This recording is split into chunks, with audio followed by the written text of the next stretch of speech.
Warning: federal law allows citizens to reproduce, distribute, or exhibit portions of copyrighted motion pictures, videotapes, or video discs under certain circumstances without authorization of the copyright holder. This is called fair use and is allowed for purposes of criticism, news reporting, teaching, and parody, which doesn't infringe of copyright under 17 USC 107.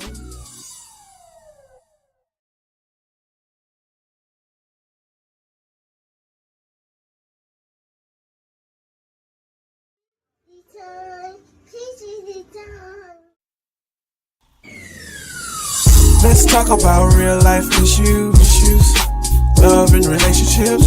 Let's have a good time with the missus, yeah. Celebrities. Let's talk about caring events. Let's talk about things you don't see on regular TV. So join in on Time. Peachy Time. Tune in on Peachy Time. Come join us on Peachy Time. Join us on Peachy Time. Yeah. In order for y'all to do what God is calling y'all to do, to take y'all platform to where it's a plateau and it can go to levels that you never seen, they'll best believe it's gonna come with devils. Every time I speak, I want to shiver. I don't want them to be like they know what I'm going to say because it's polite. But I know if I keep talking about how dirty it is out here, somebody going to... Hey, it's your girl, the missus with the kisses, baby. Hey, what's goody, y'all? What's goody in your city, baby? Everything is good over here on my block. So all I need you to do is just stay away. That's it. Just stay away. But no, thank y'all so much for joining tonight. It seems like I ain't seen y'all in years. It don't seem like years. Oh my gosh. But I miss y'all. I miss y'all. Hey, Demand. What's up? Demand, make sure you stick around because we will be talking about your story with your aunt. My condolences to you and your family. But y'all, we got something to show y'all. This is Demond Banks. He was on the show about his daughter named Lele. She was 1 year old and she was murdered by her mother's boyfriend. So he reached out to me maybe a few days ago and wanted me to cover a story that literally just occurred a few days ago. His aunt was murdered and she was stabbed to death. So he wanted me to cover it. So we're going to cover that tonight. So make sure y'all all stick around, not just the mind. Make sure you all stick around for that. I see we also got Miss Monteria in the building. Hey, Monteria. Monteria is a young lady that also reached out to me and wanted me to come to her news press. And when I tell y'all, it was absolutely amazing. Very, very powerful. If you watched it, I did stream live on my page, on several pages actually of mine. Also, Wendell, my photographer, he also came out and recorded it. And I forwarded it to Monteria, and she literally posted the whole thing. I do believe it was the whole thing on her page. So y'all see her name, Monteria Robinson. Please, y'all go follow her right now. Okay. Go follow her right now. Make sure y'all come back though. But please go follow Monteria Robinson. Her son was murdered by the police, Jamarion Robinson. She will be on the show just as well on August 26th to tell his story. So make sure y'all tune in. Make sure y'all tune in. Make sure y'all tune in. All right. The flyer coming soon. The flyer is coming soon, baby. Please, y'all, go share this video right now. We have a special guest in the building, baby. We got a special guest in the building. And when I tell you, I'm so excited for this lady to be here tonight, baby. I love me some Dr. Smith, baby. Whew. Dr. Smith, I think that's the first time I said Dr. Smith. I call her Miss Smith, but baby, she has earned her title of doctor, baby. So she got something that she's doing that's special, a new journey that she is traveling in. I met her 4 years ago, 4 years ago. She helped me start my nonprofit, Justice Beyond the Silence. And also she's my mentor. Yes, she's my mentor for my nonprofit organization. So I love her so much. But before I bring her up, baby, I got to bring up Charlotte. Baby. Our counselor. She comes on each and every Wednesday with me to help out with the families. But tonight is a special edition, baby. It's the business edition. So let me go ahead and bring up Charlotte. Hey, everybody. Hey, boo. Hey, everybody. How are you doing tonight? Running. Oh, so happy to be back with you. I have missed everybody. Welcome back. Oh, we miss you too, girl. We miss you too. You already know that. I love having you aboard with me. So I definitely missed you. But you're back. Thank you. And I'm so proud of you. I'm going to say, and I think I've said it offline, but I want to congratulate you. I want to tell you, give you, I tell you this all the time. People need their flowers now, not later. Make sure that you know that you are walking in your blessing. Know that God is with you in every step that you make, and that keep doing you. Keep striving, keep reaching, keep making sure that, because what you do is not only for you, but it's for the community, and keep blessing other people. So we want to say thank you. I say thank you. I'm just graced to be able to be in your presence. God, thank you so much. You just don't know what type of day I had today. It was very emotional today. The devil was all in my head today. So I don't want to go on any further. Because we do, we got to bring up Dr. Smith. But when I tell you that was right on time, Charlotte, that was right on time. Miss I always say her name wrong. Vecca Vion, but that's not what I call her. We call her Miss Val.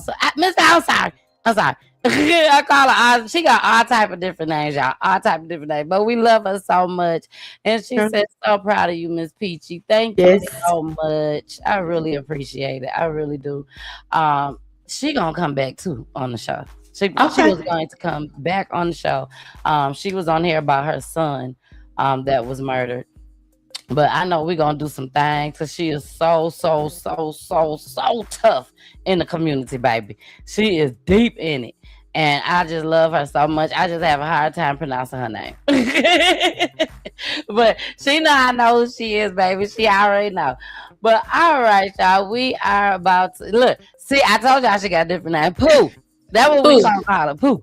Yes. Yeah, all her friends call her Pooh, y'all. Okay. And so again, I love you, Pooh, and thank you so much for all the support that you give me just as well. Look, she said, thank you. I love you too. I know. All right, y'all. We got to go ahead and get this show started and bring up Dr. Smith, baby. She is the owner of End of Days Care Planning.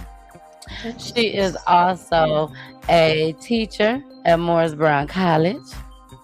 She is also everything to me. Okay. And if I believed in having a second or a third mama, baby, she'll be in the category. She'll be in the category, hands down. Like, I really love this lady. And I know that this lady really loves me. you know, and that will really makes the difference in the relationship that we have. So I'm stuck with her like glue, baby. I'm stuck with her like glue. We're gonna go ahead and bring her up, Dr. Sandra Smith, baby. Y'all better recognize that name, baby. Y'all better recognize that. Oh my goodness, sis. All that love pouring through the microphone. All that love. I love Hello. you. I love Hello. you. Y'all, this lady has nominated me for things. I have won during her nomination for me. Baby, I love Dr. Smith. When I tell you I love her, I love her, I love her. She has helped me out so many times. She comes to my events and help out at the events. If y'all have been to the Toys for Tots, y'all have seen her at the door checking y'all in and everything. Look at Charlotte like, yeah, I shall remember her. Yes. So, Dr. Smith, thank you so much for joining us tonight. And please let everybody know what's the reason for popping up over here with us tonight. Well, first of all, let me thank you so much for having me. Thank you so much. And it's by God's grace and mercy that our paths cross. It's by God's grace and mercy that he allows me to mentor those who are going out in the world to help the people. Because we're spreading the gospel all kinds of ways. Yeah. We're spreading it all kinds of ways. And I love you and I appreciate you. And I always gonna make sure you're okay. Always. So I thank you. I thank you. Now let me get down to what you asked me. Yes, ma'am. The reason this is end of days care planning, and we are a for-profit business. We have reasonable rates now, y'all. Don't get excited, everybody. We have reasonable rates, but we are a business that help individuals and families from the point of hospice to the estate closes out. And that's our lane, everything in between. Now, for the listeners, I know that this is a topic nobody wants to talk about. So I don't want to make it gloomy doomy, but I want to provide all the information that you will need because people don't know what they don't know. And so we decided after the death of my mom on March 4th of this year, I said something has got to come out of this. Something positive has got to come out of it. And as I was talking to people and letting them know all the different things that you have to, all the moving parts when somebody leaves and they leave things behind, then it's a time of a lot of stress. It's a time of grief, tears, worry, and people don't know what to do. And so I said, that's the lane. That's the lane. And I asked God, I said, can that be the lane? And so it's to provide a lot of information. It's to provide a lot of information. And one of the things that we're doing is offering free presentation workshops. So if you have a church, if you have your family members, your office, and you want us to come over and to just have this real hard conversation, but the necessary conversation so that people can start to plan out the estate before the fact. I need people to think about it before they can't ask the right questions. And so that is the purpose of it, to come out and let people know we exist. We started on June 5th of this year, but we are not new. The business is new, but my staff and I, we have been, just to give my background, I've been a social worker and a case manager since 2005 and starting out working in HIV. I've worked in the jails, and I started a nonprofit where you, Ms. Davis, met me, and it was called Reentry Connection, where we mentor formerly and incarcerated women. And so it closed out December 2024 simply because I started that nonprofit when I was 50. And now I'm 67. And Amen. I just ran out of steam, y'all. I'm not worried about it. I hit the wall. And I said, Lord, I think I have done everything I can do. And so I had to take a break. And so when I came back up, that was after the death of my husband, and then now the death of my mama. And so I had to really think about when life takes your breath away. let's put it like that. When life takes your breath away, you have to stop. You have to take care of yourself. You have to figure out how can I have control of this? Because life and events will have you feeling like you're on a wave and you're just being pulled under. Like all of these riptide currents that are happening now, and these massive waves that are happening now, and people are getting washed away. And that's how you can actually feel life covers you and overwhelms you. And so that's why we started the business. And I was fortunate that my staff, they are the same. That's my crew that rocked with me for 10 years doing the nonprofit. And when I asked them, I say, I want to go on this journey. I want to help people with the estate planning, to know what to do during the funeral process, all the way to probate. And they say, okay, we know we just brand new. We're not going to make no money yet, but we're going to rock with you.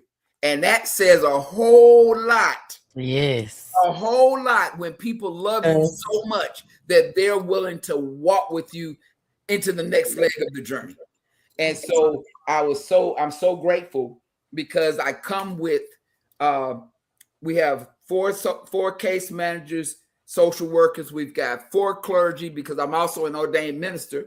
So 4 clergy, 2 grief counselors, 2 notaries, and we have our outreach worker. We have our sales team, which is all of us basically. And so, even though the business is new, we are not new. Exactly. We have decades of experience in all of these areas. And our tag is we navigate transition through compassion and kindness. We want to be kind to people, because it's a funny thing about death and dying. And I don't want people to go, oh, because people don't want to talk about insurance. They don't want to talk about none of this.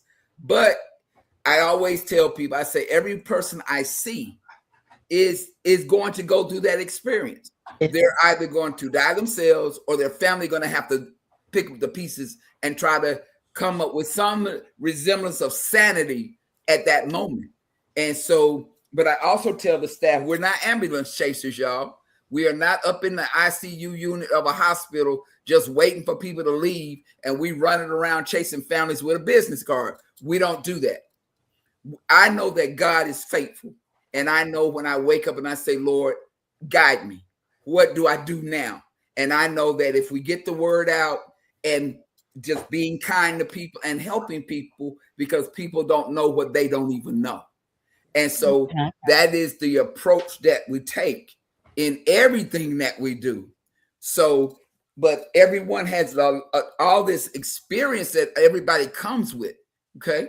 And so let me tell you though, who we are, the clients we take and the clients we don't take. And I'm going to say it respectfully.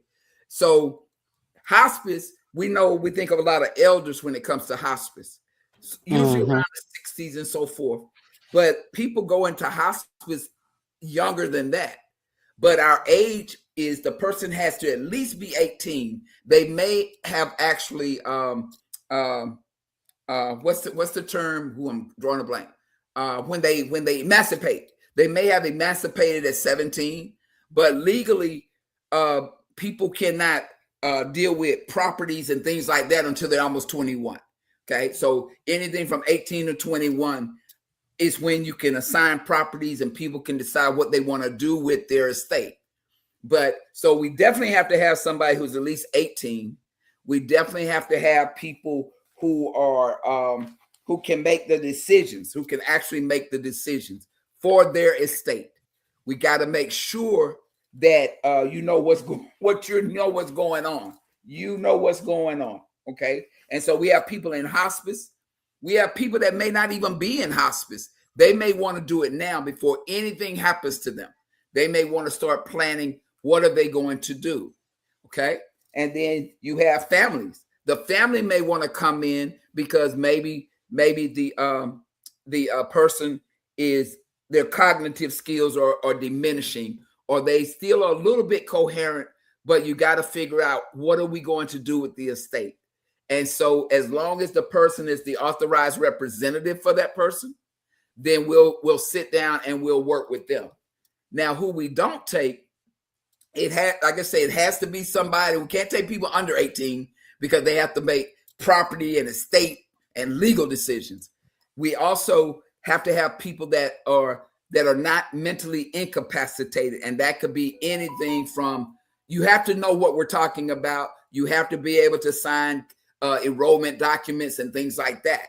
So I have to know that you know what's going on. So you have to have an authorized representative. In that case, we have to have people that are not intoxicated or under the influence. I may meet you and you're drunk and high, but when it's time to talk about business, you got to be sober. Because I have a history of social work, I know HIPAA violations, and I know that you have to know what you're signing. You can't make decisions, and I can't allow you to make decisions and sign paperwork when you are incapacitated some kind of way. So once you sober up, you call me. Now we're gonna work. Now we're gonna work. Okay. And sadly though, the other side of it is that death and dying brings out the worst in people. It is no joke. People are mad. People are sad. People are in tears. They are trying to grieve. Then they kind of get greedy. Then they get really bossy. Well, who made you the executor, and who told you could handle mama's business, and how are we going to divvy this up, and where is this going to go? All that's happening. So if we were to come out to enroll somebody in our services and the family piles up and we feel that tension and we start hearing that, I'm just going to politely stand up and say, thank you, but I'll be back later. And then I'll go down the street and call you on the phone. Okay. Because it has to be peace in the valley. It's got to be peace in the valley. Okay. Amen. So exactly. Amen to that. Huh? I was like, amen to that. Amen to that. Amen to that. So, but other than that, and we want to make it where it's very affordable. We have like a menu of services. So we have the first consultation is a free consultation, and then after that, it's a reasonable rate because we want to know how much people their income is, because we have set prices. But let's say, for instance, if your income is like $12,000-$14,000 a year, then I'm going to take our set prices and work with you based on what you need us to do. So all of our services, you may not want to be in case management. You may not want the whole package. You may not need the clergy. You may just need for us to help you find a hospice facility and help you enroll in the hospice facility. So that can be something. It can be really simple. It may not take that long. You may want us to come out and inventory your estate, everything in your house, because most time people don't think they own anything. They say, I don't have anything, because I felt like that. I don't have nothing until I sat down. I want everybody on your show tonight, when they come off the show, look at your house for real. You have more than you realize you have.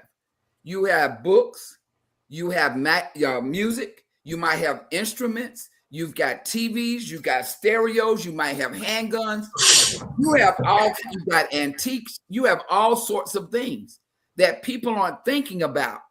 But you have to decide who gets these things, who gets the antiques, who gets all of these things. And that's part of the inventorying of the estate. Okay. And so people have cars, they got boats, they got trailers, they got cabins, they got fishing gear.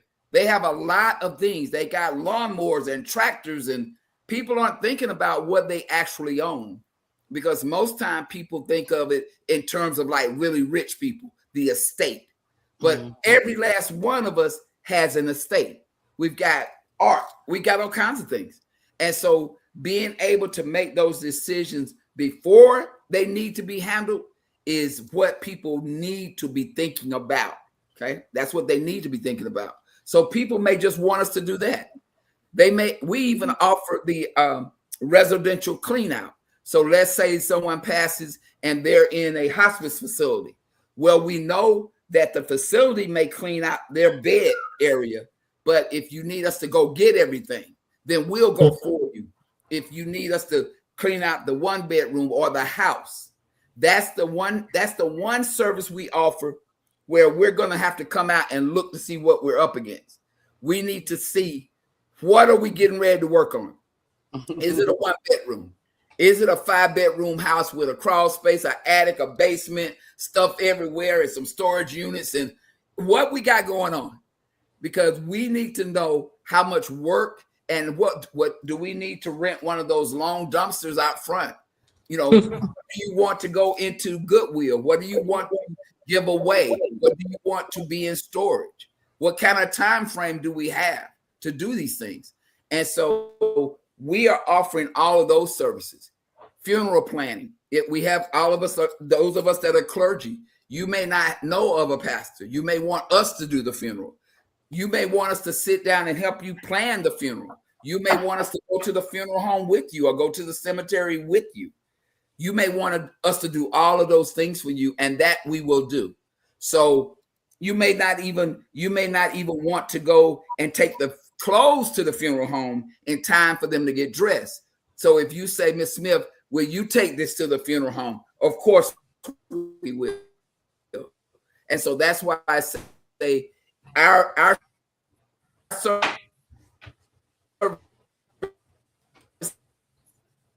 is like a menu of items. It's going to depend on what you want us to do for you. How much work does it entail? And our final service is we have a long-term service where probate can take years. Probate can take a long time. You want it to be quick, but it may not. So people may be even contesting the will. So if you want, let's say we've done all the work and you're at the point of probate and it's going to take a long time. Well, you can put us on retainer, monthly retainer, so that if you want to call us for advice or you want us to help you with when they send you paperwork or you got to go to probate court to keep us with you, then we will put you on a retainer, because that's longer than us doing the immediate service or putting you in case management where we can do it in months. So that's the service we have. So really, when they look at the menu of services, what do you need us to do? What do you want us to do for you? Okay. Exactly. So that is the piece. And so I want to two of the things I want people to think about is that there's a trust and there's a will. Wills go through probate. Okay. You sit down and you decide who's getting what, when, where. Okay. Now we know if you have insurance policies, we know where those are going. Those are beneficiaries. Okay. So some things are beneficiaries, but there are some things that unless you put it in a trust, which is where you have control over it. And that's when people have houses and 401ks. They got all of this wealth, and they put it in a trust and they put someone over that trust. And that avoids probate altogether. And that way, when the time comes, the executor or the trustee will be able to make sure everybody gets what everybody's supposed to get. So a lot of times you want to make sure you set that up so you don't have to do the will and do the probate. But all of this that I've just explained is what people don't know. People don't know what they don't even know yet. They don't know what they don't even know. Yeah. Now, because you said that you came up with this business after your mother passed away. Did you deal with any type of challenges or anything that made you decide, okay, this is what I have to do to help my community? Well, what made me do it is almost 10 years ago, I had this estate planning packet that's about 27 pages long. And I thought about it. The social worker in me was always working. So I told my mom, I said, I'm going to fill this out for you. I said, I can't ask you when you're gone. I have to know now. And so with that packet, I had social security numbers. I had insurance policies, who does what bills, everything from cable to whatever it is. And then everything We sat there at her kitchen table one day and inventoried everything that was in the apartment. And she told me who gets what. And then we wrote the obituary, because I can't ask you when you're gone. And every year in January, about January 2nd, I would say, okay, mama, I need to update this. Some things had changed, but it's not everything. And so that was the one thing, because I said that's the social worker in me got started with me personally. But then what made me start the business outside of wanting something positive was that when I started to explain to people simple things like my mother was getting Social Security, people don't realize that the minute someone dies, the moment of death that they call the time of death, you cannot touch anything they own. I don't care what it is. You can have the debit card, you can't touch it. And I had a friend that said that's how they came after her. I was talking to her the other day. When her mother died, she had the debit card and she used some of the money to pay for the funeral. And the government came after her for the money because you can't touch it. It doesn't belong to you. So the moment because on the death certificate, when you send it to them, it's got the time of death. It's got the date and the time. And they're going to look to see who did what. So, and when I told people that, they were like, what? I said, yeah, you can't touch anything that they own. And people didn't know that. And then when I started telling them about going through probate, people didn't know that.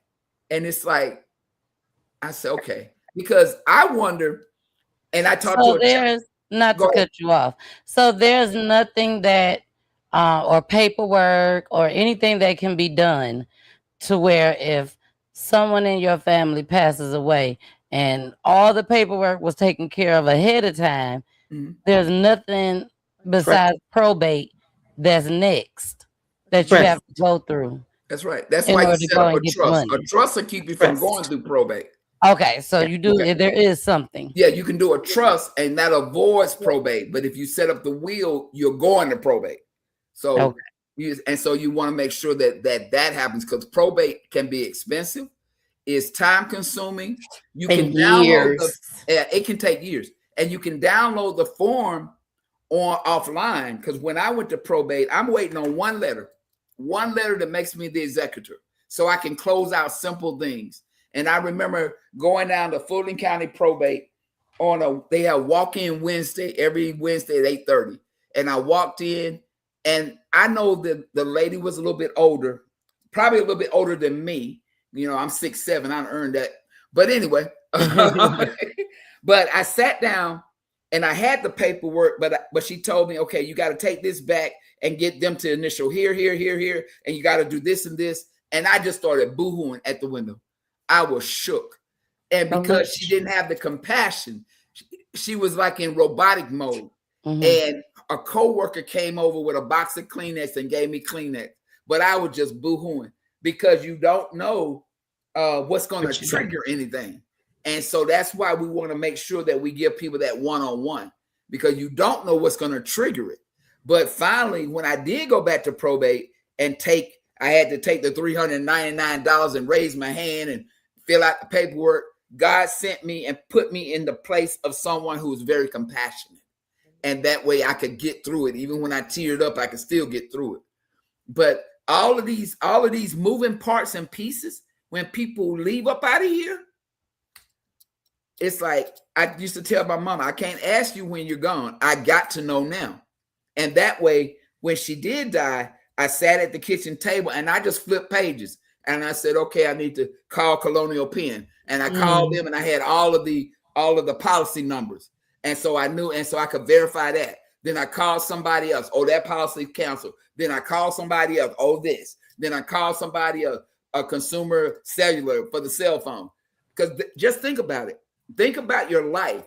People got cable. They got Netflix accounts. They got Roku. Georgia Power. They got all kinds of subscriptions. They got some of everything coming out automatically. And these come out of accounts by automatic deduction. And so you have to, because I ordered 10 death certificates so that I could send them to Social Security, so I could send them to bill collectors and things like that. because all of these moving parts, and what I wonder, because the church member told me he lost a house like that. He lost a house in probate. And he just shook his head, because when I start to tell people what we do, the stories come out. It's like, well, they didn't leave a will, but that's a whole nother dynamic. And then who's going to take care of your children? If you have minor children, who do you trust to take care of them? You can't just say, well, I'm just going to give them to my sister and brother. They may not want them. They may not know how to tell you they don't want to raise your children, but you want to have these conversations now. If something happens to me, will you take care of my children? What if you have a dog or a cat? Who's going to take care of the animals? All of these pieces, people aren't thinking like, oh, wow. What are we going to do? And Well, I thought they just set the dogs free. No. Some people don't. I mean, they just watch you them say run right that, on but down a the lot of street. people are very attached to their pets, and so they want the best care for they want someone who treated their animals the way that they treated their animals, and because so I love my baby. Out.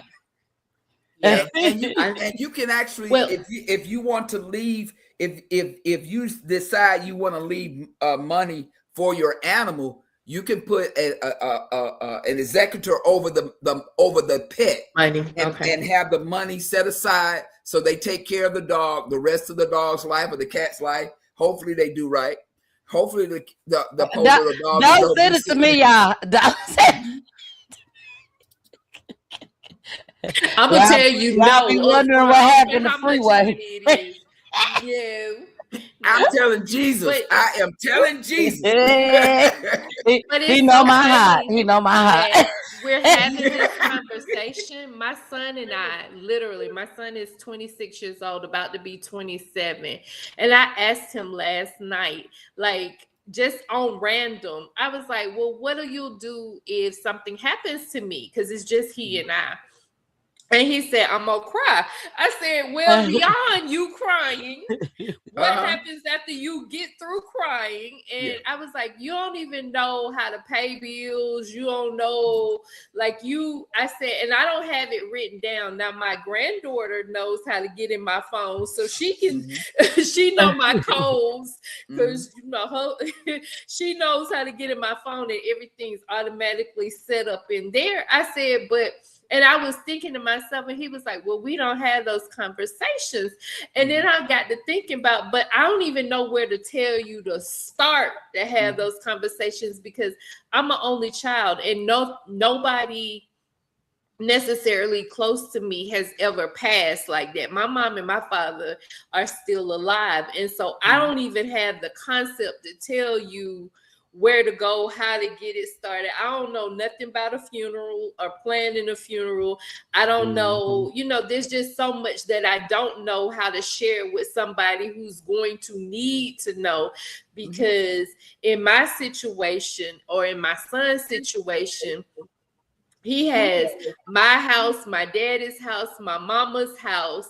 His dad's gonna have houses. Like, there's just so much preparation to get him ready for it. And even in my thought process, and I just had this conversation with my with a co-worker today, because she was saying that we are through I work through the school system, and we have legal representation. And she was like, go on and apply, go on ahead and get it, go on and do your trust, make sure you have that in place, because I've always known I don't have no money, but I do have property. I do have, necessarily things that I would think would help his child and her child and somebody else's child if we keep it intact, if they know what to do with it.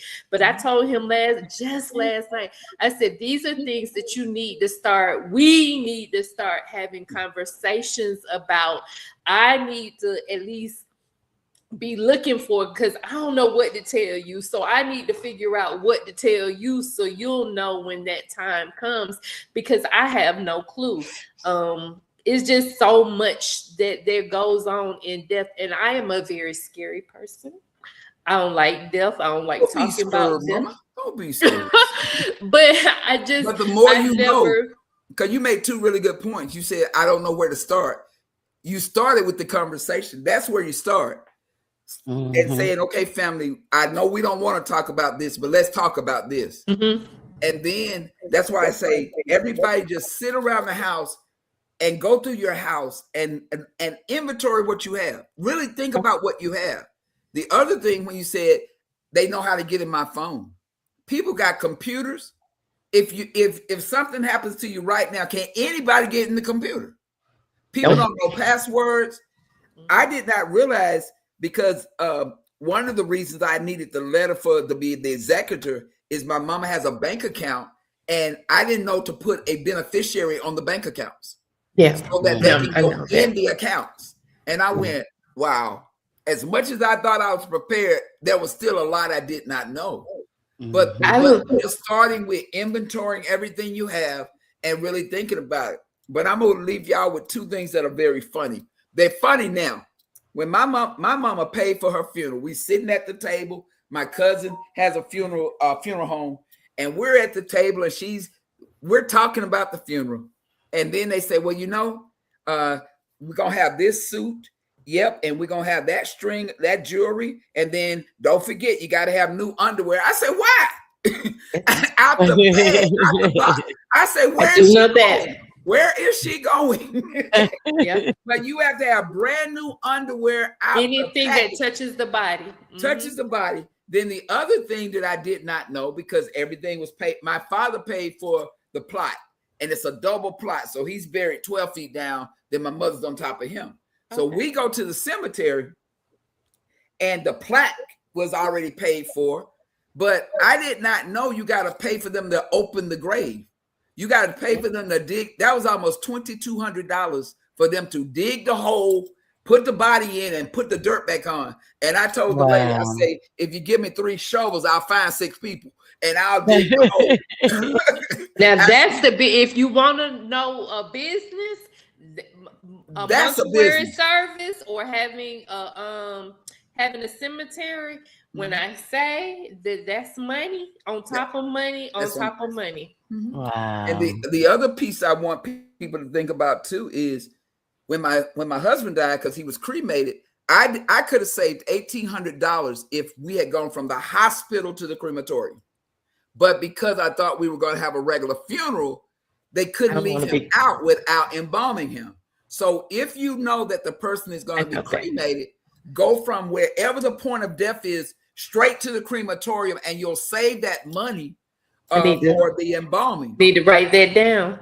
Because in Georgia, you don't necessarily have to embalm somebody. I'm sorry. I'm going to burn. I've already decided. I'm going to burn. I'm going to save them that little. Me too. We're not going to have this conversation again, Charlotte. Out on Amazon, it's a little thing. It's like $40. You ain't got to even buy the one at the little thing. Like, it's $40.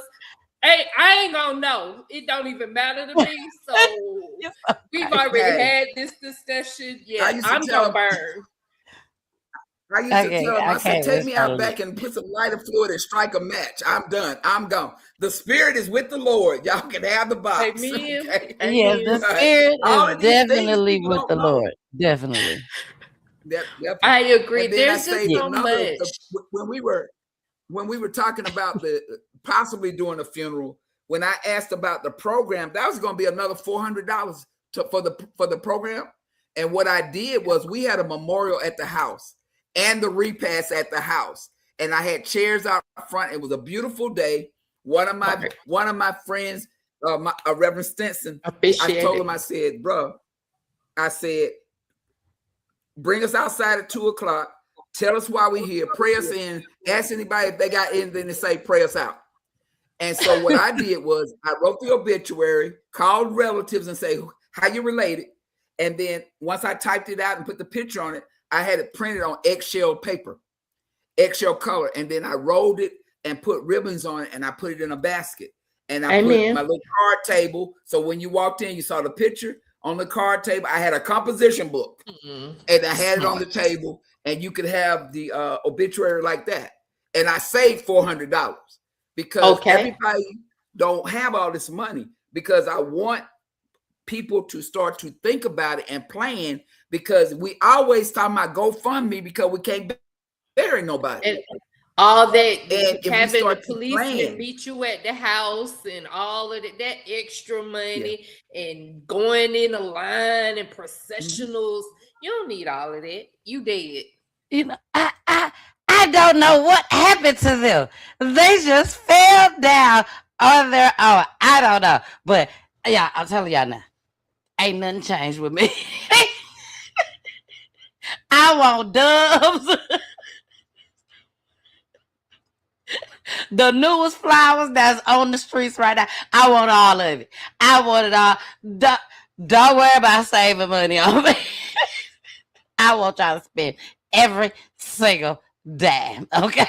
Every single dime. And spend it all. Spend it all.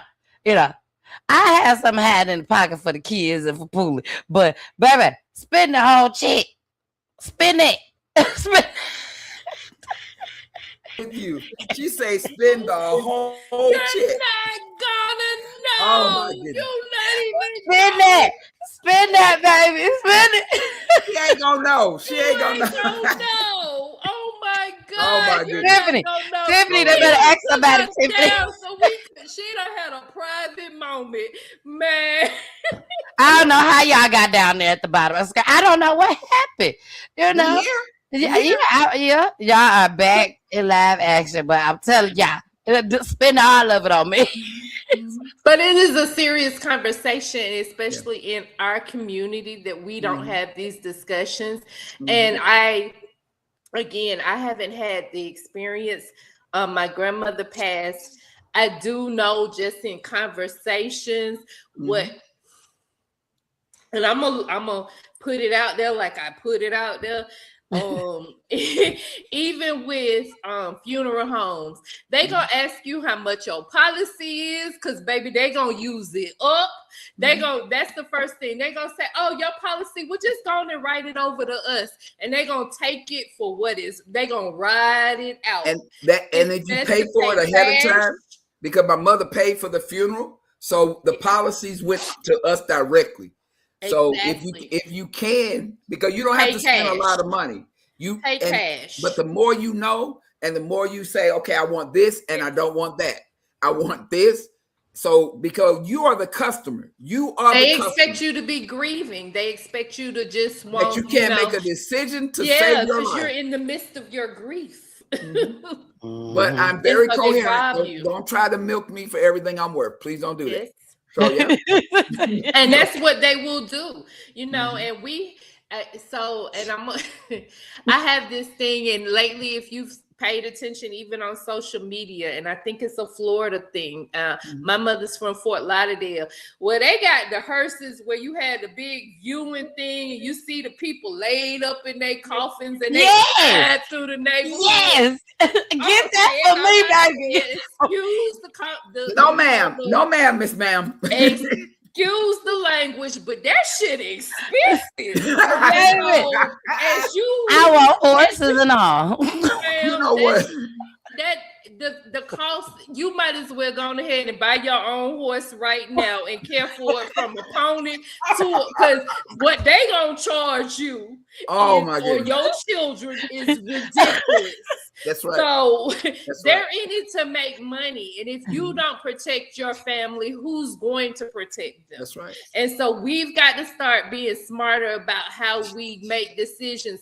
Yes, you want to go out grand, and yes, you want to be all laid up and pretty, but you've got to make those precautions ahead of time so that your children don't be dead broke and have no money and left penniless. And then you done left bills, and then you done left all this other shit that they got to tend to, because the people calling them about the stuff you already owe, because it go to them. So let's have some real conversations about, she was laid up all pretty and she looked like herself. Yeah, and I want to say, she looked just like she looked last week. The hell she do? I want my coffin airbrushed and everything. I want it all. Not with you, ma'am. I want it all. If I can give it all, baby, give it all. Damn. Man, I want my child to enjoy my money. I ain't been able to give him what I wanted to give him in living. So if I got it to give him when I'm dead, then but what if they bad? What if they don't deserve a dime? What if they don't deserve a dime? What if they treat you like that? Some things are going to them because they're the heirs of the estate. Okay. Some things are going because they're the heirs. But then, so the heir and the beneficiary are different. You can decide who the beneficiary is, but some things are heirs, like the house. I was like, okay, who can I leave the house to? Well, in Georgia, you have to leave the house to the spouse. So, and all these types of things. And when people have stepchildren, you have to put the stepchildren in the will or in the trust because they don't automatically have access to your property.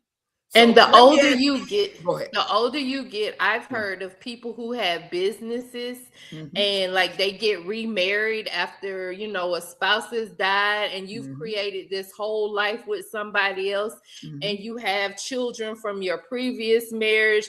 Then you die before your new husband and your new wife and his children get all your stuff and your children don't get nothing and walk away and they don't care about your child. They walk with your children. They walk away with, all of it, and your child like, well, damn, that was my mama or my daddy. And that's where wills are contested because legally your biological children have access.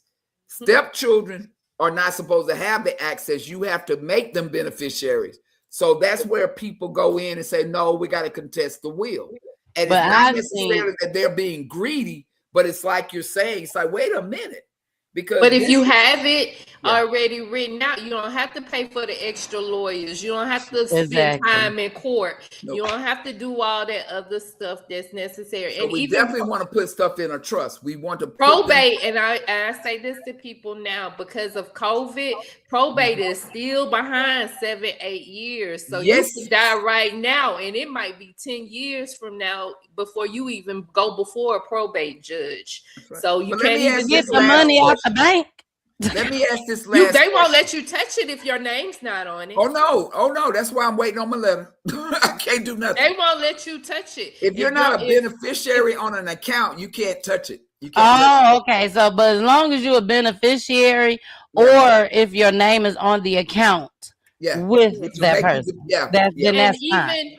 So I had a girlfriend whose husband became brain dead on last summer, and they've been married for 15 years, and even to go and get his what do you call it, your because he hadn't passed yet, but the power of attorney. Well, she didn't have power of attorney at that point, and because she couldn't even get his what do you have when you have 7 days or 30 days on your job? His not the PTO, not retirement. What is it? Golly. Your I can't even. Y'all help us in the chat if y'all know. Yeah, we stumbling. Well, your weight or what you have to wait on your but she couldn't. She had, even though she not was the 401k. Not even his 401k. Like his wages. Are you talking about his wages?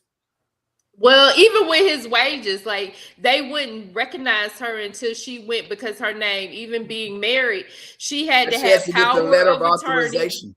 Yep, she had to have power of attorney as far as medical concerns and all of that. So you had to go back and get all of that, because it wasn't expected for that to happen. He just went for a minor surgery and he didn't come out of it. And so here we are, trying to figure bits and pieces out as we go along, and you learn so much from other people. So that you just, in order to make decisions as far as your paycheck, your insurance, and all these other things, even just being married, they wouldn't even talk to her because she said, I'm his wife. They were like, well, we don't know that. We're not even talking to you because your name, even though he had her as a beneficiary, because he was still alive, they wouldn't even speak with him. But her. When I went to probate, I took the death certificate when I went to probate, and they said, no, we need the program from the funeral. They said pension. Was you talking about pension? No, not pension. They had to have the actual program from the funeral. I can't Oh, remember. okay. Um, Okay. oh Well, man. y'all, we gotta get into this clip. You know, every time we have a Okay. guest, whether it's a But thank business. y'all so much. Thank y'all so much. No, we coming back, girl. No, Oh, we we coming come back back? to you. Okay. Yeah, we got some more questions. We gonna come back to you. We just gotta get into this clip. Okay, let's clip Every on time then. I have a guest, if it's not about a family, I always make sure that I play clips on crime because y'all know that's what the show is all about, crime. Right. So again, if you was listening at the beginning of the show, Damon Banks was on. Well, he wasn't on, but he had said hello. And I told you guys that he had been on the show with about his daughter. She was murdered, and it's so unfortunate that he reached out to me on Monday and told me that his aunt was murdered. And he wanted me to cover the story because the person that did it is still on the run. He has not been caught. So I told him, of course, I would definitely play it. So it's 2 clips actually. One of them is very, very short. So I'm going to go ahead and play that first, and then I'll get into the next clip. All right. So this is the short clip. This is the very first clip that they came out with. Actually, the second clip that they came out with, the other one was even shorter, saying what just happened. But this is when they actually identified her. So let's go ahead. Let's bring it on up. And here we go. Death in the Chickasaw neighborhood. 53-year-old Kimberly Alexander died yesterday at the hospital. Police say someone attacked her. Hold on one second, y'all. Last night inside an apartment on South 38th Street. Police do not have any suspects. Anyone with information in either of the. Let's start that back. I had the volume turned down. Okay. The coroner also identified a woman who was stabbed to death in the Chickasaw neighborhood. 53-year-old Kimberly Alexander died yesterday at the hospital. Police say someone attacked her just after 7 last night inside an apartment on South 38th Street. Police do not have any suspects. Anyone with information in either of these cases is urged to call the anonymous tip line 574 LMPD. All right, let me go ahead and bring up the second clip.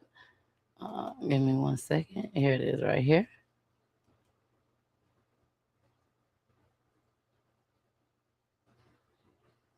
Give me 1 second. Okay.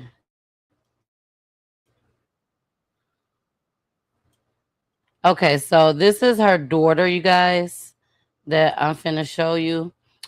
We are definitely gonna try to get this family on the show with me and Charlotte real soon, and so that they can tell her story.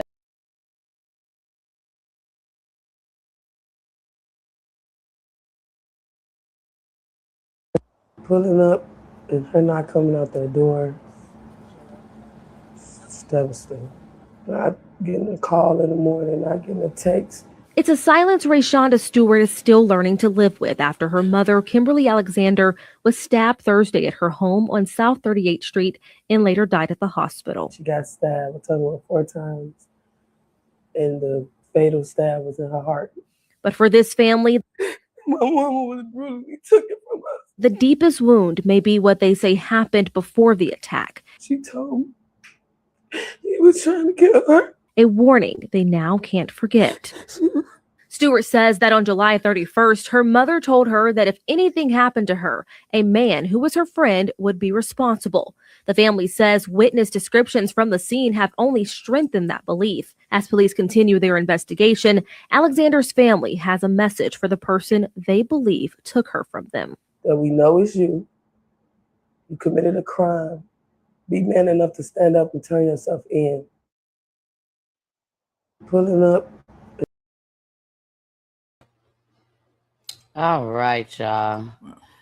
We are back. Again, my condolences to the family.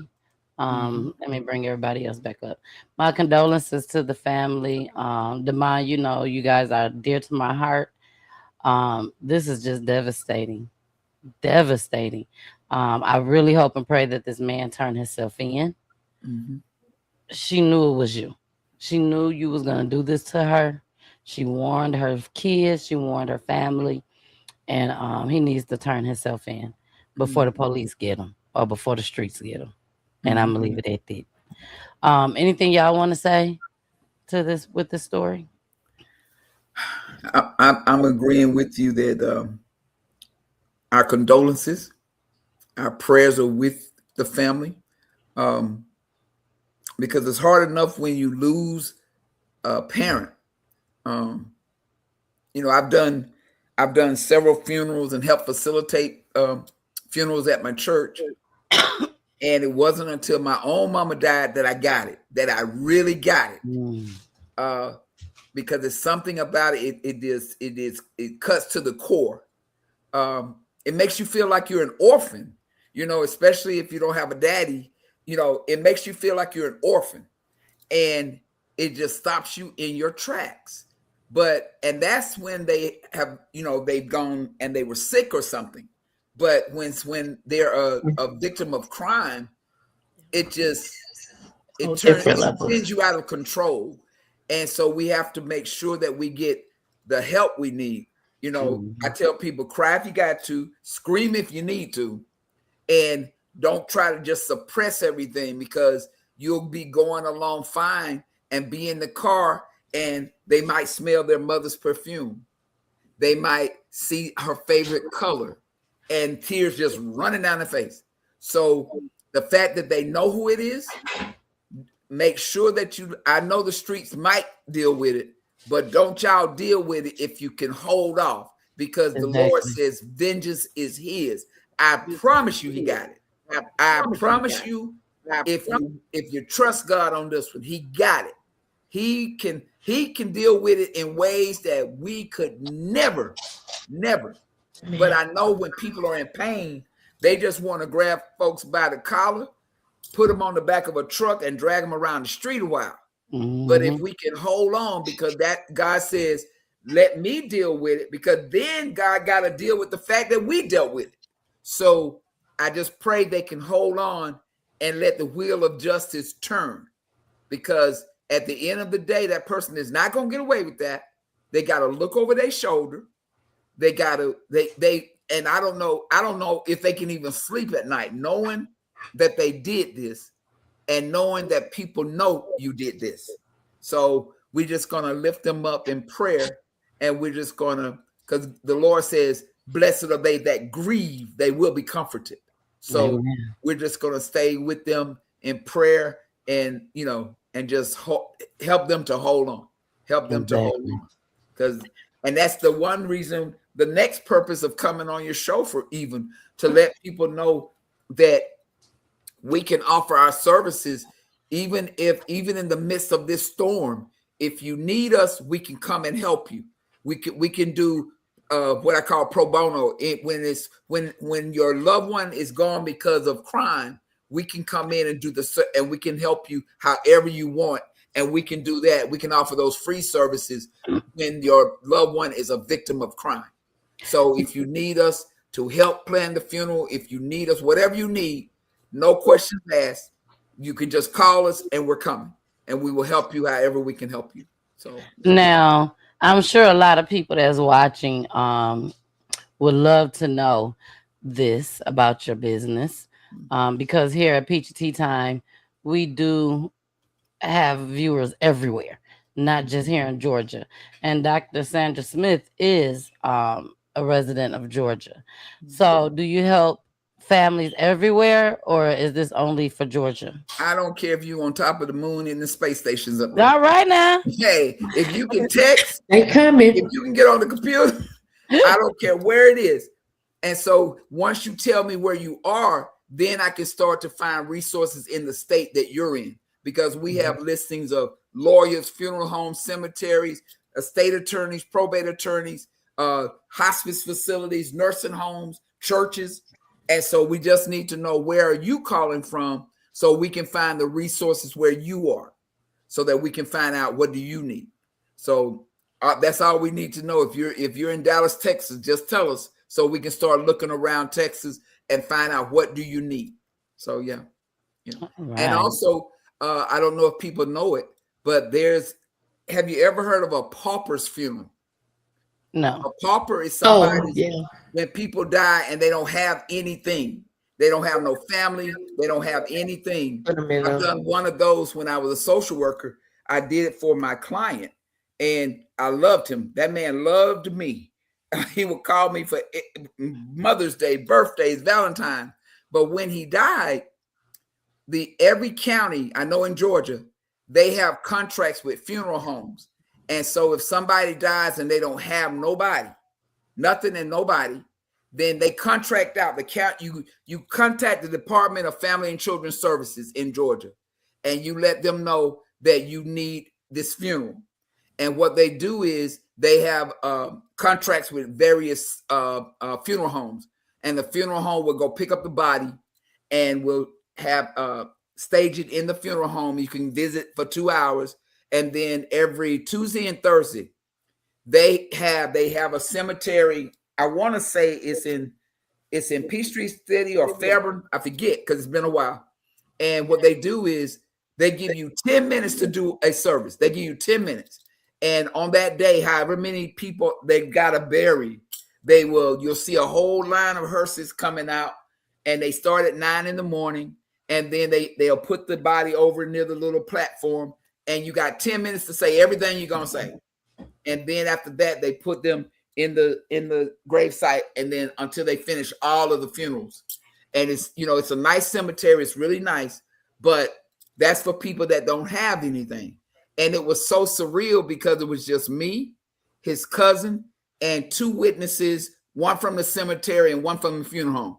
And I knew this was somebody who was a good person and, partied and had a good time, and people didn't come, and I was just overwhelmed. I was like, I could not believe that. So the whole idea of death and dying is very serious, and people don't have any idea what goes on. Exactly. One thing I want to ask, 2 things I want people to do. I want them to think about life insurance for their children, their minor children. And I know people really don't want to talk about that, but fortunately, and unfortunately, our children do. They go be with the Lord. They do. Exactly. And so Gerber Life, however you get the policy, but make sure that when I was growing up, I'm a baby boomer. When I was growing up, the elders, grandmama and them always paid. The policy man came to the house, and they always paid the policy man for their insurance and their grandbaby's insurance. So if you're a grandparent, get your grandkids some life insurance. And so that's one thing. I want people to really think about getting their kids life insurance, but also when you're sitting around your house between now and the end of the year, inventory, sit down when you were talking about how to have the conversation. Sit down and think about everything you have, everything property-wise, everything children, animals, cars, boats, SUVs, I don't care what it is, businesses. Think about everything you own, and then sit down and say, okay, now what are we going to do? How are we going to avoid probate, and how are we going to do this? Life insurance policies, 401ks, everything, retirement funds, Social Security. What do we do now? And that way you can have the conversation once you sit down and realize you do have an estate. You need to plan the estate. You need advance directives. You need power of attorneys. You need do not resuscitate orders. All of these things, the living will, all of these, a financial power of attorney. If you're in the hospital and you can't pay your bills, you can designate somebody to be the financial power of attorney. And you can say in that form, I need them to pay the rent. I need them to pay the light bill. You don't have to give them access to everything you own. And so these are the things that whether we want to have these conversations or not, they need to be had. They need to be had. They've got to be had. And your company can come. Yeah. You'll come to people's homes, or do you do conference? We can do either way. We can do either way. Okay. Either way. Like, let's say they're in Savannah. Let's say they're out of the state. We'll do a conference call. Do you discuss like the differences in term life and what is the other one? Term and whole life, because a lot of people don't understand. I know the basics of those. Oh, that's the other piece. What we are not, we're not attorneys. We're not medical staff, so we can't We can't, because of Georgia, particularly, we can't give you legal advice. We can give you education. So when you sit down with a lawyer, you know what to start asking so they don't rob you either. And with medical advice, if somebody says, well, you think that this hospice facility, do they help with this? I can't answer that one. I can't answer that. But we can get the information. I can go with you to the hospice facility. And if you need to, we can sit down and have the conversation. And I can say, okay, because my background is social work. So we can sit down and have that conversation.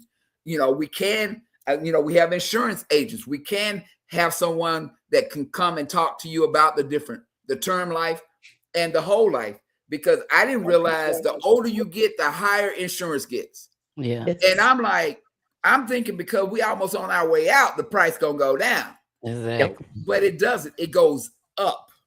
And I'm because like, of the amount of illnesses and things that you could possibly have. And so, and I tell people with young children also, especially when I started getting, when I got a separate policy beyond my job for my child, I wanted to make sure I had enough money for whoever took care of my child, that they would take care of them the way that I would take care of my child. And they weren't coming out of their own pockets in order to be able to do that. And so I had no idea about trust at 26 and 27 at that point, or, wills. I just thought I was doing, making sure that I had put aside, or I had a beneficiary that would be able to come in and take care of my child the way that I would have done so if I'm not around at that point in time. And I think because a lot of times what happens is we think that people are going to come in, but it costs to take care. And the way that it costs to take care of your own child, it costs even more so to take care of someone else's child. That's another mouth to feed, more water, more food, more whatever. And more stress, because you're dealing with a child who has lost a parent or lost their heart. And so now you've got to factor them in, even if they come to your house, even if they're your relative and they come to your house on the weekends. No, when their folks go to heaven, different. That's different. Yeah. Now you got to deal with how they feel and the trauma and all, and of them not knowing how to express it. Yeah, not knowing, because kids do not know how to express that. And so just having conversations, basic conversations about life, death, dying, just like we talk to kids about stranger danger. We need to have real conversations with our family and our kids, and make it can be age appropriate. It can be age appropriate. So, but we can't wait, because there's no telling as many moving parts that death and dying has in it. It's no telling how much people get frustrated and leave stuff, just walk away from it. Like, I don't want to deal with it. I don't want to deal with the house. I don't want to deal with the cars. I don't want to deal with this. I don't want to deal with that. It's a lot. It's a lot. It's a lot. And you don't want to turn it over to the government. Exactly. It takes time. It takes patience. You can get frustrated. That's where we come in for real. We're affordable. We're gonna whatever you want us to do. We're not trying to sell you the whole menu. If you say, just help me evaluate my inventory of what I own, and we sit down and have just that conversation. Can you give us an estimate? Can you give us an estimate on how much these services could possibly be? Hold on one second. Because we listening to you, we hear you.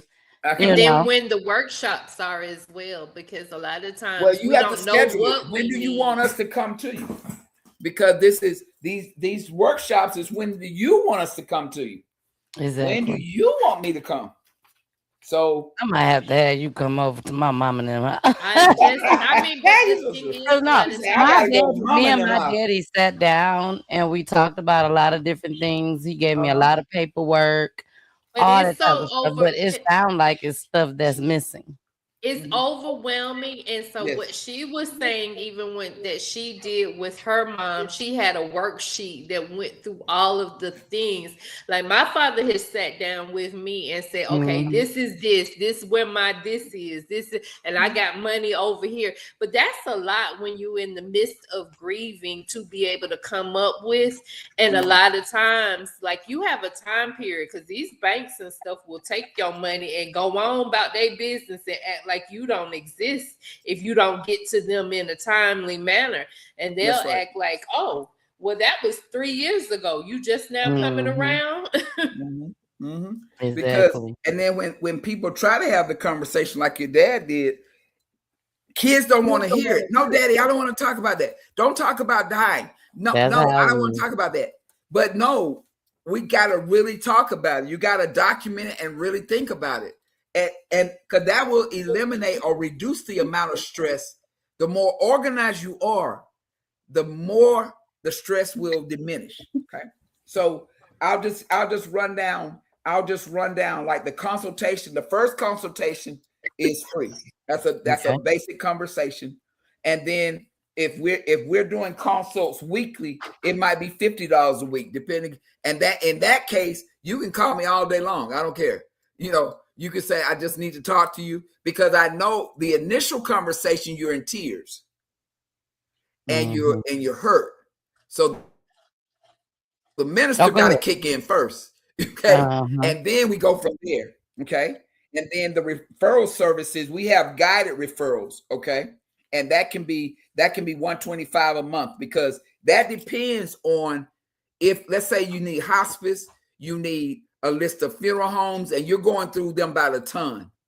It depends on how much work we actually have to do. But it's going to, and those are the set prices. Like if we do a hospice location, enrollment, and visitation, that would be $150, a flat rate. And that would be us locating the hospice, going with you to do the appointment, getting you moved in, and then following up to make sure they're treating you right, that you like the place. And that will be a flat rate. That's a good price too. And so because I made sure that we looked at the market rates, okay, then funeral and burial planning and the setup assistant. And that's it. That's if you want a traditional funeral, you want a memorial service, you want a burial, you want cremation, that can be $200. That's a flat rate where we sit down with you, you plan the funeral, we sit with you and the funeral director, and you decide what you want, what you don't want, because you have to take people with you, because people will try to bully you and try to make you spend money that you may not have. So to have somebody that can say, wait a minute, we don't need to get that $30,000 casket over, even though we know you want an airbrush, ma'am. That would be me. You want the airbrush. But we going over there telling my husband, my mom, and daddy, we don't need this airbrush. I'm just gonna say, mama. Okay? She don't need the whole flower shop. No, she don't need the whole flower shop. And so like the estate planning would be like $150 for the estate planning, and that's across the board. Cheap. Okay? Very. And so because probate can be percentages of the whole estate, 3 to 7% of the whole estate.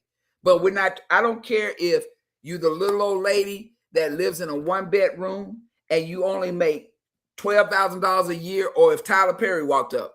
We're not going to change the prices because he walked up. Okay. With the little old lady, we might work on a sliding scale. You pay a little bit and then we work on something. Then you pay another little bit every week and we keep working. He may be able to pay the whole $250 and we really start working. So we want to make it, but we always want to know what is your income so we know what you can afford, because I don't want people.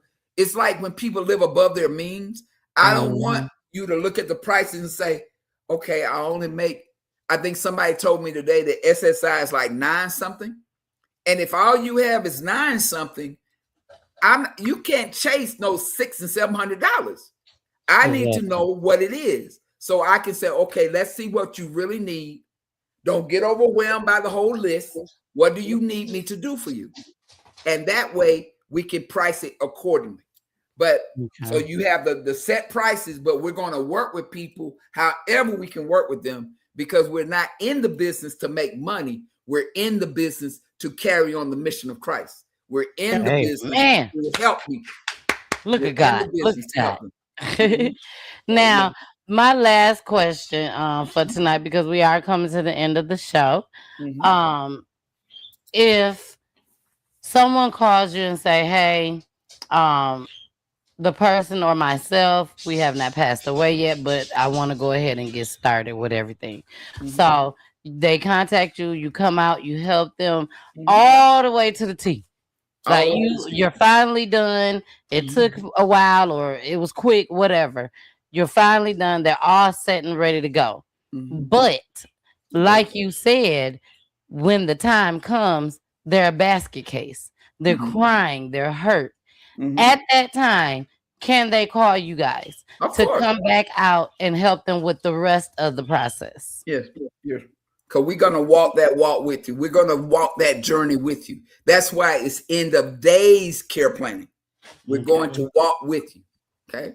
So you don't have to worry, because we might meet you at the point of hospice. We might meet you before anybody gets sick. We might meet you now where everybody's healthy and you're saying, okay, we're going to plan out everything, estate planning, make sure we got insurances, make sure beneficiary, blah, blah, blah. And we may not hear from you until something happens. Exactly. And then it's like, we're coming. Just tell us we're coming. Okay. Because I know, for an example, the client that I was talking about, when he died, I was the only person that knew his cousin's phone number. I was the only one. And the hospital wouldn't release him because because of the cousin. I had to call the social worker at the hospital, tell them who I was, let them know that this man was legitimately his cousin, so they could release the body to the funeral home. And so however you need us to help you, we will walk the walk with you. We'll walk the walk. Right. Now, please, because we are now at the end of the show. This was such an informative show, you guys. I definitely enjoyed it. Yes, very informative. And if anybody wondered why we were joking, because it's such a hard topic. So I didn't want people going, I don't want to talk about death. Well, we ain't got to talk about death, but we going to what did Eddie Murphy say? The upper room. The upper room. Where all of us. What I told the little girl today, ain't but two things in this world gonna happen. You gonna stay black and you gonna die. You gonna die. Amen. So we wanted to make it a little light so it wasn't so heavy, but it's a very serious thing. It's a very serious thing. And they know I'm crazy anyways, Miss Smith. I laugh at everything. They already know, baby. They already know. But Tiffany said, yes, it was very informative. Tiffany was on the show once before. Her son was murdered due to gun violence. And not only that, her son was inducted into the Peachy Memorial Museum in Saginaw, Michigan for 2000. I love that museum too. I love it. It's beautiful. Thank you so much. Mama P said the show was educational. Hey, Mama P, you already know Miss Smith. You already know her. You done met her at the Toy for Tots, and I think you met her somewhere else too. So, Mama, don't be surprised when you see Miss Smith rolling up over there to the house, okay? I think she need to pull up on us. Now, how can they get in touch with me? Yes, that is the question that's coming up. But hold on one second before you give that information. Charlotte, we are at the end of the show, boo. I thank you so much for joining again with us. It's so hard to do the show without you. So I'm so glad that you're. I know. Look at like I thank you, but I'm so glad that you was back tonight. Charlotte is also back in school here in Georgia. So I really, really appreciate her, because I know she be tired at 9 o'clock. I know, but she still fight through it just to help Peachy Tea Time and help these families out. So I thank you. I really do. And I know you gotta go. I know you gotta go. But thank you so much for joining us tonight. And we love you. No, thank you. Thank you so much for the information. And actually, I'm going to get your information because even for church purposes and for the seniors and for some of the people at school and families and just to have in my Rolodex when I got somebody for Exactly. you. We have to learn to Because connect with everybody, y'all. We got a to lot learn of to do times, that. and the older you get, yes, I've gotten to that age. The older Oh, you you're a get, baby. You're a baby. Put a sock in it. the older you You's get, a you baby. realize how much you don't know and how much you need to Mhm. know. And when things are happening around you, it's happening to other people, but it could Yes. easily be you. So it's Yes. best to be prepared. All right. Well, Charlotte, thank you I so put the much, information y'all. in the chat. Yeah, I put the Yeah. information in the chat. Okay. We're gonna end the show with a tribute video tonight. So I'm gonna go ahead and bring Charlotte down. And then now we got left is Dr. Sandra Smith. Dr. Sandra Smith, thank you, thank you, thank you. I Thank love when you. you come on. I love when we talk over the phone, have our conversation. Y'all, this lady is connected in so many different ways. She's talking about her business, end of days care planning.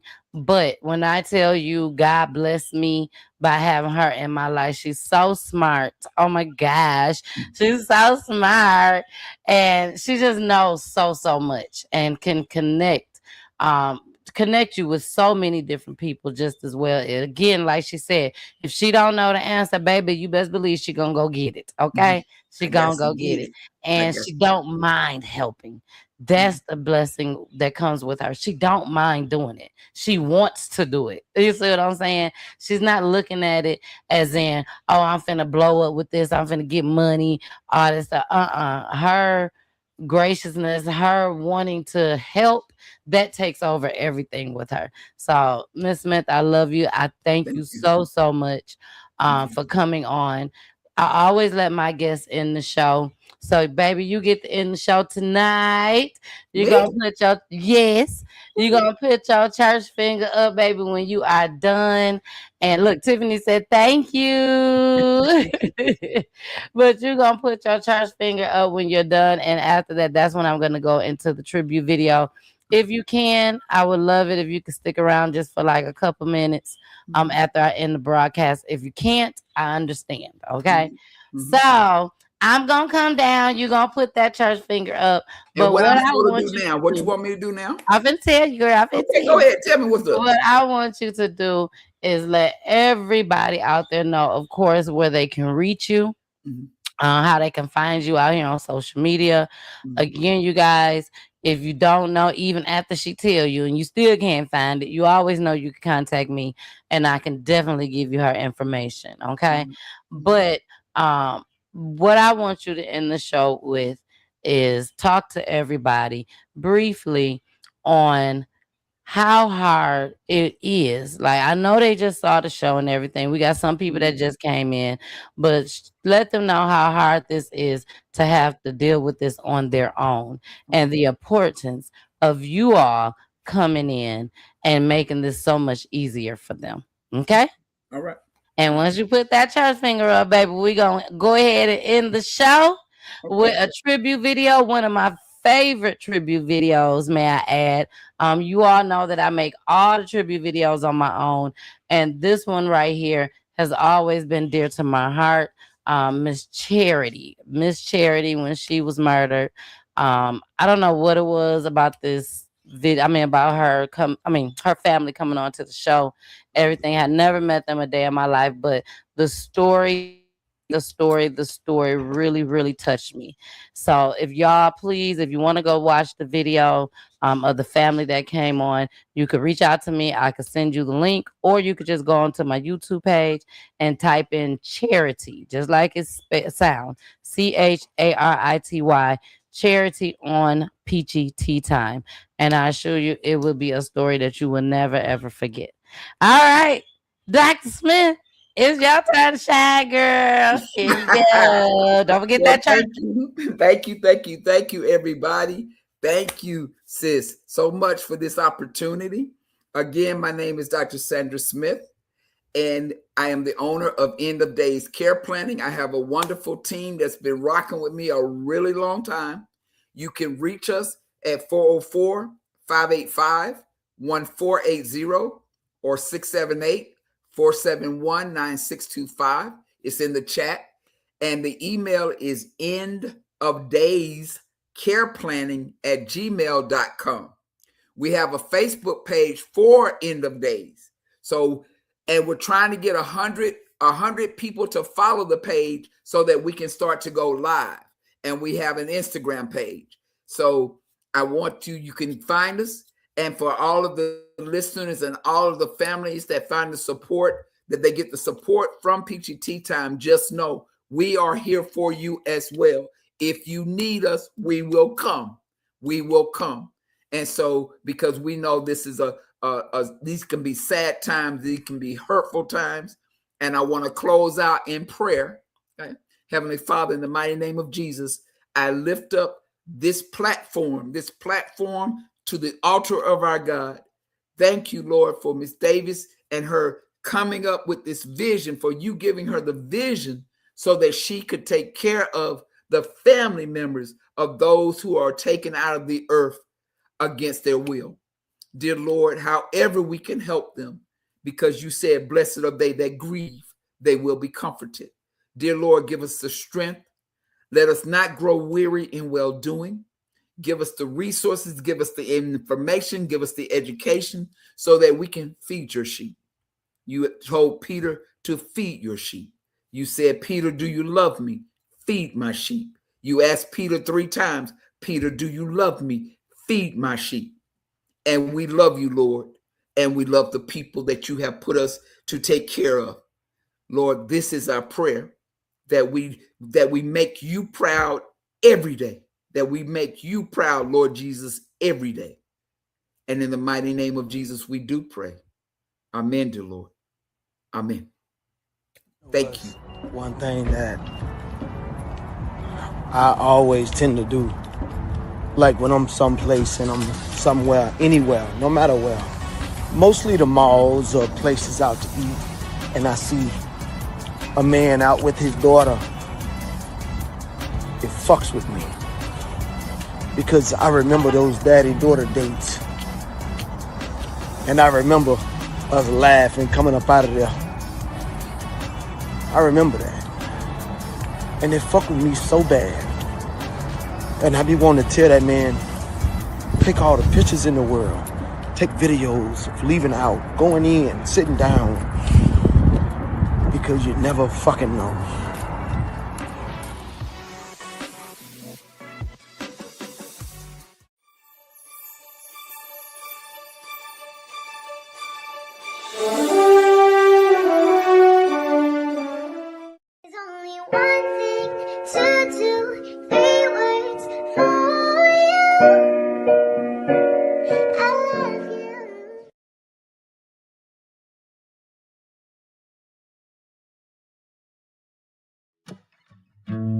Would you know my name if I saw you in heaven? Would it be the same if I saw you in heaven? Oh, I must be strong and carry on, 'cause I know I don't belong here in heaven.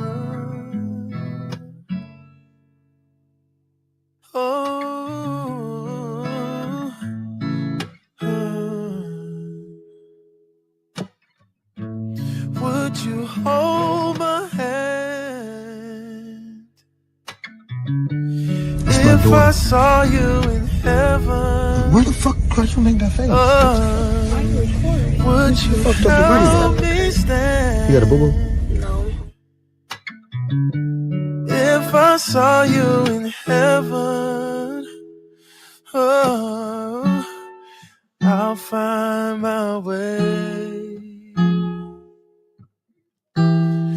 through night and day, 'cause I know I just can't stay here in heaven. Oh, oh, here in heaven. Oh, 'cause I don't belong here in heaven. What's a father? A father is more than a title. He's the sturdy pillar of strength, the gentle guide, and the silent architect of our dreams. He's the one who stands tall in the face of challenges, imparting lessons of resilience, determination, and the value of hard work.